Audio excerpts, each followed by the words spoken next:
ನಮಸ್ಕಾರ 24x7 ಕರ್ನಾಟಕ.comಗೆ ಸ್ವಾಗತ. ನಾನು ನಿಮ್ಮ ಭರತ್. ನಾವಿವತ್ತು ಭೇಟಿ ಮಾಡಲು ಬಂದಿರೋದು ಹಾಸನ ಜಿಲ್ಲೆ ಬೇಲೂರು ತಾಲೂಕಿನ ನಾರ್ವೇಪೇಟೆ ಗ್ರಾಮ ಪಂಚಾಯಿತಿ ಸದಸ್ಯರನ್ನು. ಬನ್ನಿ ಅವ್ರ ಕುರಿತು ಪರಿಚಯ ಮಾಡ್ಕೊಳ್ಳೋಣ. ನಮಸ್ಕಾರ ಸರ್. ನಮಸ್ಕಾರ ಸರ್, ತಮ್ಮ ಹೆಸರು ಸರ್? ಸೋಮಯ್ಯ ಅಂತ ಹೇಳಿ ಸರ್. ಸೋಮಯ್ಯ ಅಂತ. ಸರ್, ತಾವು ಯಾವ ಗ್ರಾಮ ಪಂಚಾಯಿತಿ ಆಯ್ಕೆ ಆಗಿಲ್ಲ ಸರ್? ನಾರ್ವೇಪೇಟೆ ಗ್ರಾಮ ಪಂಚಾಯಿತಿ. ನಾರ್ವೇಪೇಟೆ ಗ್ರಾಮ ಪಂಚಾಯಿತಿ ಆಯ್ಕೆ ಆಗಿದೆ. ಹೌದು ಸರ್, ಈ ಬಾರಿ ತಮಗೆ ಒಟ್ಟು ಮತಗಳು ಎಷ್ಟು ಬಂದಿದೆ ಸರ್? ಟೋಟಲ್ ಒಟ್ಟು ಟೋಟಲ್ 184.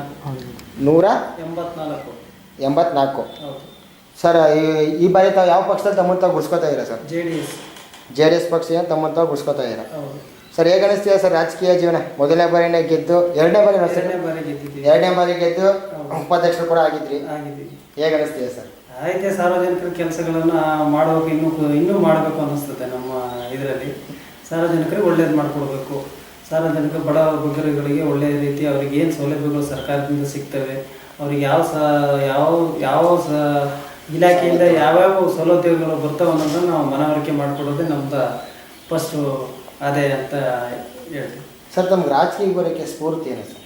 ಏನಿಲ್ಲ, ನಾವು ಈಗ BA ಮುಗಿದ ತಕ್ಷಣ ನಮಗೆ LLB ಮಾಡಿದ್ವಿ. ಆವಾಗ ಒಂದು ಸ್ವಲ್ಪ ಸಾರ್ವಜನಿಕರ ಕಡೆಗೆ ಯಾಕೆ ಸಂಘ ಸಂಸ್ಥೆಯಲ್ಲಿ ಗುರುತಿಸ್ಕೊಂಡಿದ್ವಿ ಇದಕ್ಕಿಂತ ಮೊದಲು. ಹಾಂ ಸರ್. ಆವಾಗ ಸಾರ್ವಜನಿಕರಲ್ಲಿ ಸಂಘ ಸಂಸ್ಥೆಯಲ್ಲಿ ಗುರುತಿಸಿರೋದ್ರಿಂದ ನಾವು ಸಂಘ ಸಂಸ್ಥೆಯಲ್ಲಿ ಇದ್ದರೂ ಸಹ ಯಾವುದೇ ಥರ ಪ್ರಯೋಜನ ಆಗೋದಿಲ್ಲ.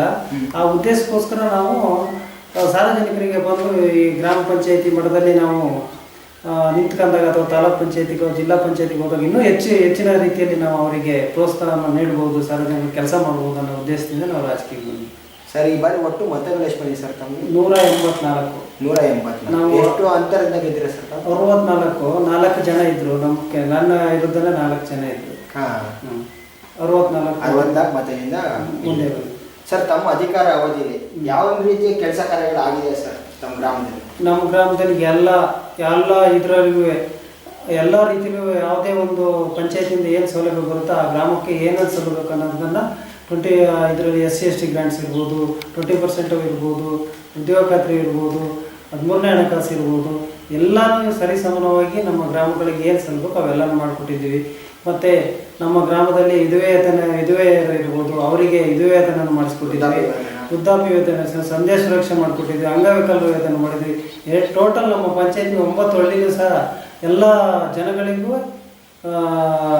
ಆ ಸೌಲಭ್ಯಗಳು ತಲುಪಿದ್ದಾವೆ. ಈಗ ಅಂತ ನಮ್ಮ ಪಂಚಾಯತಿ ವ್ಯಾಪ್ತಿಯಲ್ಲಿ ಅಂಥವು ಏನು 9 ಹಳ್ಳಿಯಿಂದ ಈ ಹುಡುಕಿರು ಒಂದು 10 ಜನ ಸಿಕ್ಕೋದೇ ಕಷ್ಟ ಆಗಿದೆ ಅಂತೂ ಎಲ್ಲ. ಮತ್ತು ಪ್ರತಿಯೊಬ್ಬರಿಗೂ BPL ಕಾರ್ಡ್ಗಳು, ಒಂದು ಮನೆಗೆ ಒಂದು ಕಾರ್ಡ್ಗಳಂತಲೇ ಅವರಿಗೆ ಬಡವರಾದಂಥವ್ರು, ಶ್ರೀಮಂತರಿಗಂತೂ ಕೊಟ್ಟಿಲ್ಲ. ಇಲ್ಲಿ ಕಾಪಿ ಎಸ್ಟೇಟ್ ಇದೆ ಅಂಥವ್ರಿಗೆ ಬಿಟ್ಟು ಬಡವರು ಯಾರಿದ್ದಾರೆ ಅವರಿಗೆಲ್ಲರಿಗೂ BPL ಕಾರ್ಡ್ ಸಲ್ತಕ್ಕದ್ದು ಮತ್ತು ಮನೆಗಳು ಸಲ್ತಕ್ಕದ್ದು ಎಲ್ಲನೂ ಸಹ ಸರಿಸಮಾನವಾಗಿ ಹಂಚಿಕೊಟ್ಟಿದ್ವಿ. ಸರ್, ಸುಮಾರು ಎಷ್ಟು ವರ್ಷಗಳಿಂದ ಈ ರಾಜಕೀಯ ಜೀವನ ಒಡನಾಡಿ ಇಟ್ಕೊಂಡಿದ್ದೀರಾ ಸರ್? ಸರ್, ನಾನು 20 ವರ್ಷದಿಂದಲೂ ಇದ್ದೀನಿ ಸರ್. 20 ವರ್ಷದಿಂದ ರಾಜಕೀಯ ಜೀವನದಲ್ಲಿ ಇದ್ದೀನಿ. 15 ವರ್ಷದಿಂದಲೂ ಪಂಚಾಯತಿ ಮೆಂಬರ್ ಆಗಿ ನಿಂತಿದ್ದೀವಿ. ಅದರಲ್ಲಿ ಒಂದು ಬಾರಿ ಪರಾಭವಗೊಂಡಿದ್ವಿ. ಮತ್ತು 2ನೇ ಬಾರಿಗೆ ಆಯ್ಕೆ ಆಗಿದ್ವಿ. ಸರ್, ಹೇಗೆ ಅನಿಸ್ತೀಯ ಸರ್ ಈ 20 ವರ್ಷ ನಿಮ್ಮ ರಾಜಕೀಯ ಜೀವನ? ನಮಗೆ ಖುಷಿ ತಂದಿದೆ ಸರ್. ನಾವು ಜನಗಳು ಇನ್ನೂ ಸಹ ಇಷ್ಟಪಡ್ತಾರೆ. ಯಾವ ಕೆಲಸ ಮಾಡಿಕೊಟ್ಟಿರ್ತಾನೆ ಅಲ್ಲಿ ಜನಗಳು ಇಷ್ಟಪಡೋದು. ನಾವು 9 ಹಳ್ಳಿಯಲ್ಲಿ ಈಗ ಪಂಚಾಯತಿ ವ್ಯಾಪ್ತಿ 9 ಹಳ್ಳಿ ಎಲ್ಲಿ ಹೋಗಿ ನಿಂತ್ಕೊಂಡ್ರು ಸಹ ನಾವು ಗೆದ್ದು ಬರ್ತೀವಿ ಅಂತ ನಂಬಿಕೆ ಇದೆ. ನಾವು ಫಸ್ಟ್ ಗೆದ್ದಿದ್ದಾಗ ನಮ್ಮ ಕ್ಷೇತ್ರ ಅಲ್ಲ, ಅದು ಉದುಮನಹಳ್ಳಿ ಕ್ಷೇತ್ರ ಅಂತ 2000 ಇಸ್ವಿಲಿ ಅಲ್ಲಿ ಗೆದ್ದಿದ್ವಿ. ಈಗ 2010ರಲ್ಲಿ ನಮ್ಮ ಕ್ಷೇತ್ರದಿಂದ ಗೆದ್ದಿದ್ವಿ, ನಮ್ಮ ಗ್ರಾಮದಿಂದ. ಸರ್, ಇದೇ ಥರ ಇನ್ನು ರಾಜಕೀಯದಲ್ಲಿ ಮುಂದುವರಿಬೇಕು ಅಂತ ಅನ್ಕೊಂಡಿದ್ದೀರಾ ಸರ್? ತಾಲೂಕು ಮಟ್ಟದ? ಹೌದು, ನಮ್ಮ ಆಸೆ ಇದೆ. ತಾಲೂಕು ಪಂಚಾಯತಿ ಅಥವಾ ಜಿಲ್ಲಾ ಪಂಚಾಯತಿಗೆ ಅರಳಿ ಕ್ಷೇತ್ರದಿಂದ ನೆಕ್ಸ್ಟು ಏನಾದ್ರು SC ಬಂದರೆ ಜಿಲ್ಲಾ ಪಂಚಾಯತಿಗೆ ಕಾಂಟ್ಯಾಕ್ಟ್ ಮಾಡೋಕ್ಕಿದ್ದೀವಿ. ರಿಸರ್ವ್ ಏನಾದ್ರು SC ರಿಸರ್ವ್ ಬಂದರೆ. ಸರ್, ನಿಮ್ಮ ಗ್ರಾಮದಲ್ಲಿ ಹೆಚ್ಚಾಗಿ ಯಾವ ರೀತಿಯ ಸಮಸ್ಯೆಗಳು ಕಾಣ್ತಿರೋದು? ನಮ್ಮ ಗ್ರಾಮದಲ್ಲಿ ಯಾವುದೇ ಥರದ ಸಮಸ್ಯೆ ಇಲ್ಲ. ಬಸ್ಸಿನ ವ್ಯವಸ್ಥೆ ಚೆನ್ನಾಗಿದೆ, ಈಗ ರೋಡಿನ ವ್ಯವಸ್ಥೆ ಚೆನ್ನಾಗಿದೆ, ನೀರಿನ ವ್ಯವಸ್ಥೆನೂ ಚೆನ್ನಾಗಿದೆ. ಯಾವುದೇ ಥರದ್ದು ಅಂತ ಇದೇನು ಬರಲ್ಲ. ಪೂರ್ತಿ ಎಲ್ಲ ಬೀದಿಗಳಲ್ಲೂ ಲೈಟಿನ ವ್ಯವಸ್ಥೆಗಳು ಚೆನ್ನಾಗಿ ಮಾಡಿಕೊಟ್ಟಿದ್ವಿ. ಪ್ರತಿಯೊಬ್ಬರಿಗೂ ನೀರಿನ ಸಪ್ಲೈನ ಕೊಟ್ಟಿದ್ವಿ. ನೀರು ಸಹ ಉತ್ತಮ ರೀತಿಯಲ್ಲಿ ಎಲ್ಲ ಥರದ ಮೂಲ ಸೌಕರ್ಯಗಳು ಇದೆ.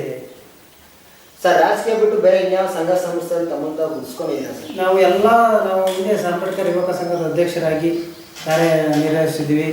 ಸಾಕ್ಷರತೆಯಲ್ಲಿ ಫುಲ್ಲು 95ರಿಂದ ಏನು ನಾವು ಸಾಕ್ಷರತೆ ಇತ್ತು ಈಗಿನವರೆಗೂ ಸಹ ಸಾಕ್ಷರತೆಯಲ್ಲೇ ಕೆಲಸವನ್ನು ಮಾಡಿದ್ದೀವಿ.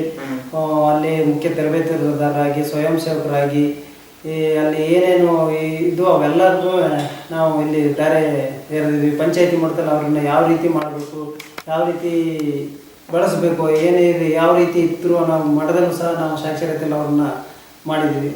ಪ್ರವಚನಗಳನ್ನು ಮಾಡಿಕೊಟ್ಟಿದ್ದೀವಿ. ಮತ್ತು ಜಿಲ್ಲಾ ಯುವಜನ ಸೇವಾ ಮತ್ತು ಕ್ರೀಡಾ ಇಲಾಖೆಯಲ್ಲೂ ಸಹ ನಾನು 2004ರಲ್ಲಿ ಸ್ವಯಂ ಸೇವಕರಾಗಿ ಕೆಲಸ ಮಾಡಿದೆ ಹಾಸನ ಜಿಲ್ಲೆಯಿಂದ. ಒಟ್ಟಾರೆ ಹೇಳ್ಬೇಕು ತುಂಬಾ ತರದಂತ ಎಲ್ಲ ಥರ ಸೇವೆಗಳು ಮಾಡಿದ್ದೀವಿ. ಸಾರ್ವಜನಿಕರಿಗೆ ಎಲ್ಲ ಮಾಡಿದ್ವಿ. ಜನಪರ ಸೇವೆಗಳು, ಜನಸೇವಕರ ಸೇವೆಗಳು. ಸರ್ ಇನ್ನು ನಿಮ್ಮ ಗ್ರಾಮದಲ್ಲಿ ಮುಖ್ಯವಾಗಿ ಏನೋ ಬದಲಾವಣೆ ತರಬೇಕು ಅಂತ ಅನ್ಕೊಂಡಿದ್ದೀರಾ ಸರ್? ಅದು ನಮ್ಮ ಗ್ರಾಮಕ್ಕೆ ಅವಶ್ಯಕತೆ ಅಭಿವೃದ್ಧಿ ಹೌದು. ಗ್ರಾಮಗಳಲ್ಲಿ ಇನ್ನೂ ಸಹ ಗ್ರಾಮ ಮಟ್ಟದಲ್ಲಿ ಒಳ್ಳೊಳ್ಳೆ ನಮಗೀಗ ನಮ್ಮ ನಾರಾಯಣಪೇಟೆ ಗ್ರಾಮ ಪಂಚಾಯತಿಲಿ ಒಂದು ಆಸ್ಪತ್ರೆ ಇಲ್ಲ, ಆರೋಗ್ಯ ಕೇಂದ್ರ ಇಲ್ಲ. ಇಲ್ಲಿ ಕೇವಲ ಯುನಾನಿ ಆಸ್ಪತ್ರೆ ಇದೆ ಮತ್ತು ಒಂದು ವೆಟನರಿ ಆಸ್ಪತ್ರೆ. ಇವೆರಡೂ ಸಹ ನಮ್ಮ ಗ್ರಾಮಕ್ಕೆ ಅವಶ್ಯಕತೆ ಇದೆ. ವೆಟನರಿ ದನನ ಅವಶ್ಯಕತೆ ಇಲ್ಲಿ, ದನ ಕರುಗಳು ಸಾಕು ಪ್ರಾಣಿಗಳು ಜಾಸ್ತಿ ಇರೋದ್ರಿಂದ ನಾವೇನಾದ್ರು ಬೇಕು ಅಂತಂದಾಗ ನಾವು ಸಕಲೇಶ್ಪುರ ಹೋಗ್ಬೇಕು, ಇಲ್ಲ ಅರಳಿ ಹೋಗ್ಬೇಕು ಅನ್ನೋ ಪರಿಸ್ಥಿತಿ ಬಂದಿರುತ್ತೆ. ಆ ಪರಿಸ್ಥಿತಿ ಇದ್ದಾಗ ಇಲ್ಲಿಗೆ ನಮಗೆ ಒಂದು ಪಶು ಇದು ಕೇಂದ್ರ ಬೇಕು ಮತ್ತು ಮುಖ್ಯವಾಗಿ ಆರೋಗ್ಯ ಕೇಂದ್ರ ಬೇಕಾಗುತ್ತೆ. ಯಾಕಂದರೆ ಇಲ್ಲಿ ಒಂದು ಬಾಣತಿಯವರು ಇರ್ಬೋದು, ಗರ್ಭಿಣಿಯವರು ಇರ್ಬೋದು, ಅವರಿಗೆ ನಡೆದು ಹೋಗೋಕ್ಕೆ ಕಷ್ಟ ಆಗುತ್ತೆ. ಇಲ್ಲೇ ಇಂಜೆಕ್ಷನ್ ಕೊಡೋದಾಗಲಿ, ಮಕ್ಕಳಿಗೆ ಬೇರೆ ಇಂಜೆಕ್ಷನ್ ಕೊಡೋದಾಗಲಿ ಏನಾದರೂ ಇಲ್ಲೇ ಆಗಬೇಕನ್ನೋದೇ ನಮ್ಮ ಗ್ರಾಮದ ಒಂದು ಬೇಡಿಕೆ ಮುಖ್ಯವಾಗಿರೋದು. ನಮ್ಮ ನಾರಾಯಣಪೇಟೆ ಗ್ರಾಮ ಪಂಚಾಯತ್ ಹೌದೌದು. ಸರ್ ಕೊನೆಯದಾಗಿ ನಿಮ್ಮ ಉಳಿದ ಗ್ರಾಮ ಪಂಚಾಯತಿ ಸದಸ್ಯರಿಗೆ ಯಾವ ರೀತಿ ಒಂದು ಕಿವಿ ಮಾತು ಹೇಳಕ್ಕೆ ಇಷ್ಟಪಡ್ತೀರಾ ಸರ್? ಎಲ್ಲರೂ ಸಹ ಒಳ್ಳೆಯ ರೀತಿ ಸಾರ್ವಜನಿಕರವಾಗಿ ಕೆಲಸ ಮಾಡಿ ಸಾರ್ವಜನಿಕರಿಂದ ಅವ್ರನ್ನ ಅಹವಾಲುಗಳನ್ನು ತೆಗೆದುಕೊಂಡು ಅವ್ರಿಗೆ ನಾವೇನು ಆಗಬೇಕು, ಏನು ಪರಿಹಾರ ಮಾಡಿಕೊಡ್ಬೇಕು ಅನ್ನೋದನ್ನು ಆ ಗ್ರಾಮ ಪಂಚಾಯತಿ ಏನು ನಮ್ಮ ಈಗ ಬಂದಂಥ ಸದಸ್ಯಗಳಿಗೂ ಅವ್ರಿಗೆ ಮನವರಿಕೆ ನಾವು ಮಾಡಿಕೊಡ್ತೇವೆ ಸೀನಿಯರ್ ಆಗಿ. ಸರ್ ಹಾಗೆ ತಾವು ಈ ಸ್ಥಾನಕ್ಕೆ ಬರಬೇಕು ಅಂತ ನಮಗೆ ಓಟ್ ಹಾಕಿ ಗೆಲ್ಲಿಸಿದಂಥ ಮತ ಬಾಂಧವರೇ ಕಾರಣ ಸರ್. ಹೌದು. ಈ ಸಂದರ್ಭದಲ್ಲಿ ಅವ್ರಿಗೆ ಏನು ಹೇಳಕ್ಕೆ ಇಷ್ಟಪಡ್ತೀರಾ ಸರ್? ಅವ್ರಿಗೆ ತುಂಬ ಕೃತಜ್ಞತೆಯನ್ನು ಸಲ್ಲಿಸ್ತೀವಿ.